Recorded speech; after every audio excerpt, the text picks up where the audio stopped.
Today video from MSI RTX 580. No additional packaging inside, they just throw that RTX, the huge box, and was dangling inside.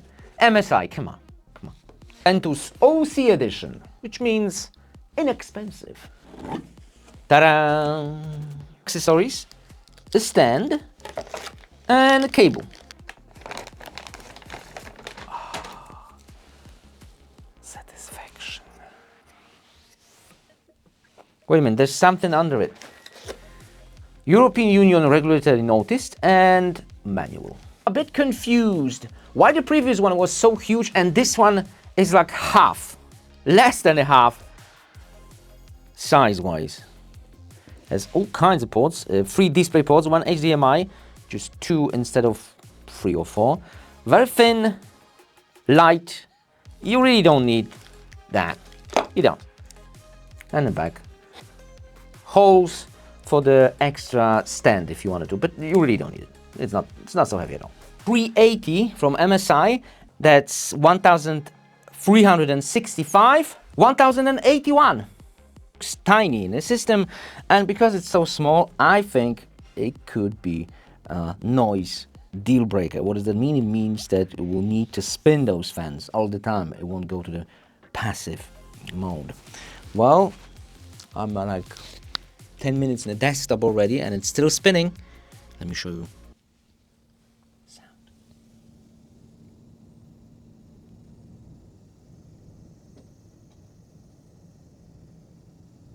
We are in a Tomb Raider benchmark and, well,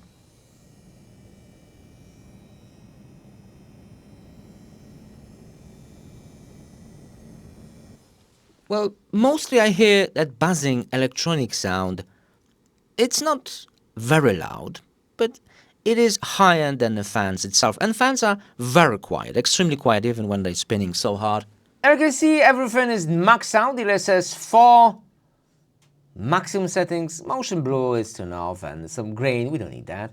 But everything else maxed out. And we do have 200 frames per second, which is extraordinary.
DaVinci Resolve, high bitrate files. There's an info about the file at the top from ZVE1, full frame camera from Sony. And like you can see, there's no proxy 0 and it's smooth. Like Mac Mini smooth, Mac M4 Mini. Or just M4, I did have a Mini anyway. But the next one is 265.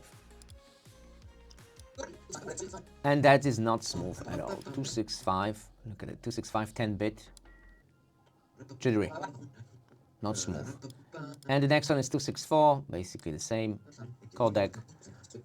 So 264, much better. The difference is huge. All right, switching to Filmora, same files, also super smooth, super cool. What are the bitrate of those files? Properties, like you can see, that's 200,000, and the other one was even greater. The maximum on the ZVE1 is, there you go, more than 500,000. 571,000, that is really a lot. There's no smartphone in the world or tiny camera which could do that. It's really a lot of data, tons of data, and it's all smooth. Really smooth. I like it. It all depends on the card, I guess. And Adobe Premiere at 25, unfortunately not optimized, and I can see it is jittery. So yeah, Adobe at the moment is, no, it's getting there. Then what did we learn? And we learned that this device is small compared to any other similar cards. Definitely less noisy than the previous model, the regular one, 4080 and Super version. But it's not passive. What does that mean? It means it will not switch off those fans when they don't need it. Well, it will need it because the radiator is small, so it will need to constantly spin those fans. And you've heard how loud that electronic noise is, but it is loud because those microphones are super sensitive. In real life, do I hear it at the moment?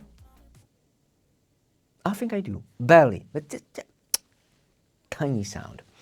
So if you like to have a dead silent card, this is not the card for you.